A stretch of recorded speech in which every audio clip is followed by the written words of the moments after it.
Funding for the Trade Best Practice series is provided by the Benjamin Moore and Company Foundation in partnership with Teach Construction and through the generous support of PDCA sponsors and members.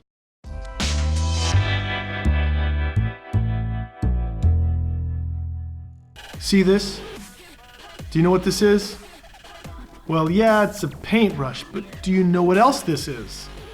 This can be a door handle, opening up the door for you into a new world, because you're in a new career and you're going to be building skills and knowledge that's going to make you an expert at something. Think about that. Experts make more money, they do more of what they love to do, and they have leadership opportunities to help others who are learning what you are learning right now. You are on a career path in an honorable trade. Painters everywhere are in demand. Employment in the trades have grown over the past few years and continue to grow. And the average yearly salary of a painter is $40K. This industry is diverse and there are a lot of paths you can go down. You could be a painter, but also you could be a job lead, a foreman, a safety officer, an estimator, a coatings inspector, a site supervisor. The list goes on. One day you may own your own painting business. There are a ton of opportunities to go in a lot of different directions. You are in control. There are practically no limits. Besides those bigger picture items, you can depend on steady work with regular daytime hours. Hey, not everybody gets that. Changing scenery, and a clear career path with a steadily growing mastery of skills. This is your career. So that means you are a professional, a pro, if you will. And as a professional, you will be working with a lot of different types of people with different personalities and different backgrounds and different skill sets. It is important that we maintain a professional attitude so we work efficiently with each other. In other words, play well in the sandbox. And you have to be safe. Some of the safety topics we'll be covering: PPE or personal protective equipment, ladder safety, trip and fall hazards, electrical hazards, tool safety, and more. Why? Because it's important to everyone that you return home safely to your loved ones at the end of every day, because we care. You'll find that with any company you work with, safety is a condition of employment. So you're going to hear a lot about safe practices, safety training, and making safety a habit. On the job, we want to help you look the part. Let's start with what to wear. Traditionally, painters wear painter's whites, but you may have a uniform shirt, depending on what company you work with. PPE, which is personal protective equipment. You're going to be hearing that one from time to time. Sturdy footwear is a must at all times. You may also have eye protection, a hard hat, or a high visibility vest, depending on what the conditions warrant. Tools. You will have a 5-in-1 scraper, maybe hand tools like a utility knife, power tools, and maybe specialty tools like a painter's masker.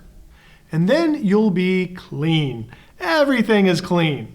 Painters, experienced painters in particular, know how to keep paint in 3 places only: in the bucket, on the paintbrush or in the sprayer, and the substrate, and nowhere else. Wait, how did I get that paint on there? Along with the painter's look is the painter's attitude. The painter's attitude is one of learning, because you're going to learn a lot. There are thousands of different coatings, each with its own application and safety requirements. You're going to have to decide whether or not you are brushing, rolling, or spraying, and sometimes a combination of those. So you're going to have to think of yourself as a chess grandmaster, always a step ahead. It takes a lot of practice and a lot of learning, but when you get it down, you can walk on the worksite as a professional painter. So that's a start. But now let's shake things up a little bit. We want to show you some of the types of places you're going to find yourself in from day to day. So let's go in the field and see some actual work sites. To the field!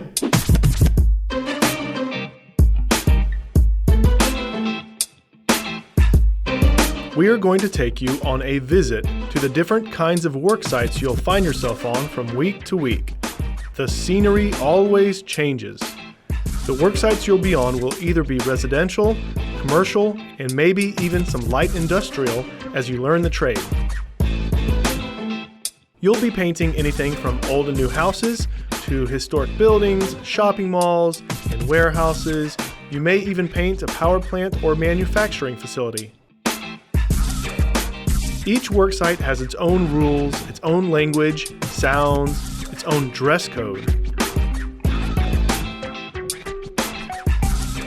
I got the hard hat, I got the safety glasses, I got the boots. So why are we dressing up like this for sites like this? Well, it's very important in commercial because we want to make sure that everyone goes home safe to their family, Chris.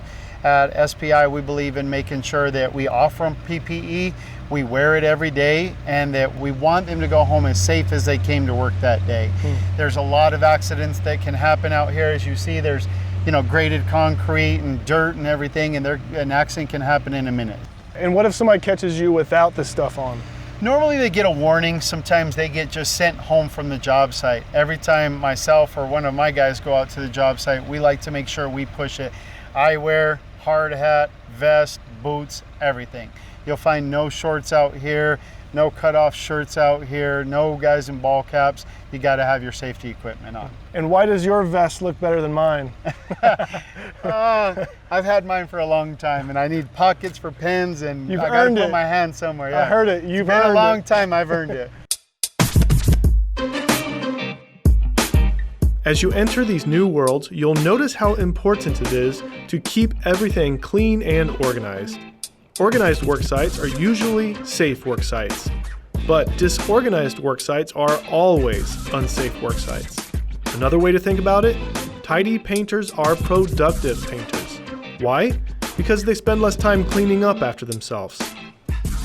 There is always a worksite shop for tool and material storage, and it's usually located in a protected area. We set up a work table here. We always have a work table on our job sites.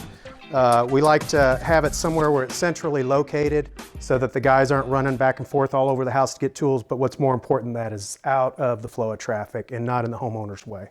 We keep our job site rules taped to it, and this just basically goes over the most important things to be thinking about when you're working in a person's home.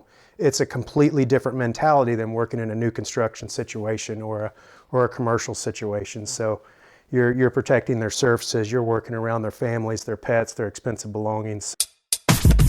Other organization tips include using designated trash bins, keeping cords coiled or daisy-chained, and keeping your tools in one place.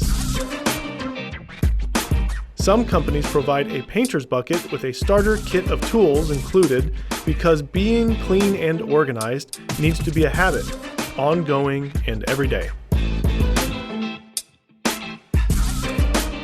And there it is, your first foray into the changing scenery of painting worksites. Next up, prep. Oh God! And if you keep learning and you keep practicing, one day you're gonna work. That ain't bad. I'm putting my application right now.